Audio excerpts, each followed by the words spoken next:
बिस्मिल्लाहिर्रहमानिर्रहीम। Condensate disposal की बात की जाए तो जितने भी कंडेंसेट जो कि मॉइस्चर कंटेनिंग ऑयल पार्टिकल्स होता है जो कंप्रेसर से और अदर कंप्रेसर इक्विपमेंट से जिसके अंदर एयर रिसीवर्स है, पाइपिंग है, उससे निकलता है, तो वो कंटेमिनेंट होता है। उसको डायरेक्टली हम लोग सीवेज में नहीं डाल सकते और बेटर प्रैक्टिस यही है कि उसको पहले ट्रीट किया जाए, उसमें से कंटेमिनेंट रिमूव किया जाए before putting it into main line या मेन सीवेज। तो आप देख सकते हैं कि ये एक कंडेंसेट ट्रीटमेंट जो उसको कंडेंसेट को प्रॉपरली कंटेमिनेंट्स को रिमूव करने के बाद जो है उसको ड्रेन में डाल रहे हैं। लाइन की जो लाइंस हैं वो डाउनवर्ड स्लोप में होनी चाहिए ताकि कहीं भी स्टॉपेज ना हो और वो easily due to gravity lowest point पर आ जाएं। और बॉल वॉल्व्स के इम्पोर्टेंस इसलिए ज़्यादा ज़रूरी है ताकि हम लोग मेंटेनेंस के लिए सिस्टम को इजीली सेपरेट कर सकें।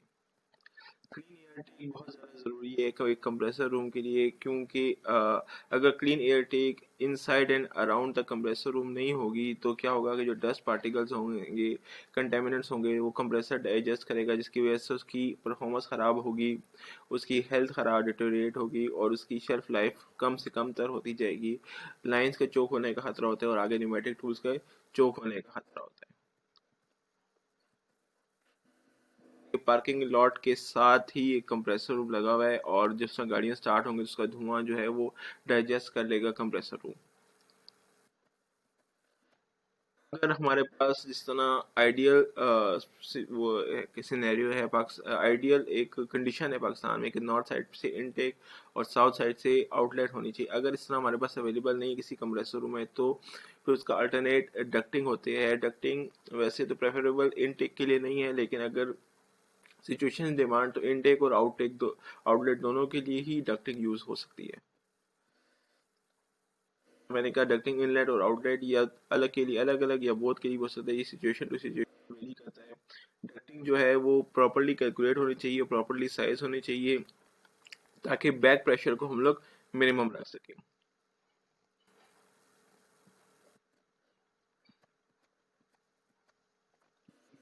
डक्टिंग की। और अगर हम लोग आगे जाते हैं, बेसिकली मैन्युफैक्चरर का जो स्पेसिफिकेशन है उसको एक दफ़ा ज़रूर देना चाहिए किसी भी कंप्रेसर रूम को के डक्टिंग के लिए, ताकि हम लोग बैक प्रेशर को एक एट मिनिमम रखें। वैसे अगर खुद ही कैलकुलेट करना है तो इक्वेशन ऑफ कंटिन्यूटी को यूज़ करके Q is equal to A V जो इक्वेशन है उसको हम यूज़ करके इजीली, जो कि बुक में एग्जांपल विद एग्जांपल कवर्ड है, आप वहाँ से देख सकते हैं, आप उसको यूज़ करके डक्ट का साइज बेसिकली कैलकुलेट कर सकते हैं। उसी को हम लोगों ने एक दफ़ा रिपीट किया। इसमें एरिया और 144 इंटू क्यू ओवर है, इसमें क्यू फ्लो है, फ्लो रेट है, और एरिया जो है इसका क्रॉस सेक्शन और इसकी सॉल्व एग्जांपल बुक में मौजूद है। के एग्जांपल्स हैं में देखेंगे तो डक्टिंग रॉन्ग है क्योंकि डक्टिंग डाउनवर्ड्स है और वो जो एग्जॉस्ट निकल रहा है कंप्रेसर्स का वो इनटेक से फिर अंदर की तरफ जा रहा है और इसी तरह एक हीटेड इन्वायरमेंट क्रिएट हो रहा है, एक रॉन्ग साइकिल क्रिएट हो रहा है। और राइट साइड पे वो प्रॉपर डक्टिंग हुई हुई है जिसमें उसको डक्ट को अपवर्ड निकाला हुआ है। एक और प्रूवर एग्जांपल है, lack of complete ducting creates problem. आप देख सकते हैं कि कंप्लीट डक्टिंग नहीं है तो जो एग्जॉस्ट है वो बाहर निकल रहा है, कंप्रेसर रूम में आ रहा है। की क्लीनलीनेस बहुत ज़्यादा इंपॉर्टेंट है। अगर कंप्रेसर रूम क्लीन नहीं होगा तो कंप्रेसर्स के इनटेक फिल्टर बहुत जल्दी क्लॉग हो जाएंगे, जिसकी वजह से उनकी परफॉर्मेंस डिक्रीज होगी, एफिशिएंसी डिक्रीज होगी, मेंटेनेंस कॉस्ट बढ़ती रहेगी।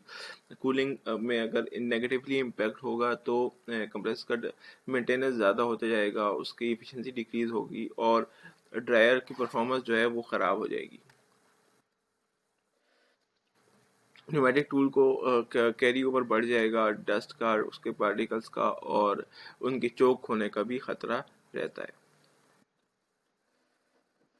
कंप्रेसर रूम जो है वो basically must be free of dust और अदर कंटेमिनेंट्स। इसके अंदर सारे एग्रेसिव फ्लेमेबल मटेरियल जो है और कंबशन इंजन से ख़ास तौर पे निकले हुए जो मटेरियल्स हैं वो सबसे ज़्यादा इम्पोर्टेंट हैं। इसलिए ट्रक्स और हैवी व्हीकल्स का जो है उसकी ट्रैफिक कंप्रेसर रूम के इर्द गिर्द नहीं होनी चाहिए। एग्जांपल है कि ट्रक एक हैवी कंटेमिनेंट्स निकाल रहा है जो कि कंप्रेसर रूम डाइजेस्ट कर सकता है। Thank you very much.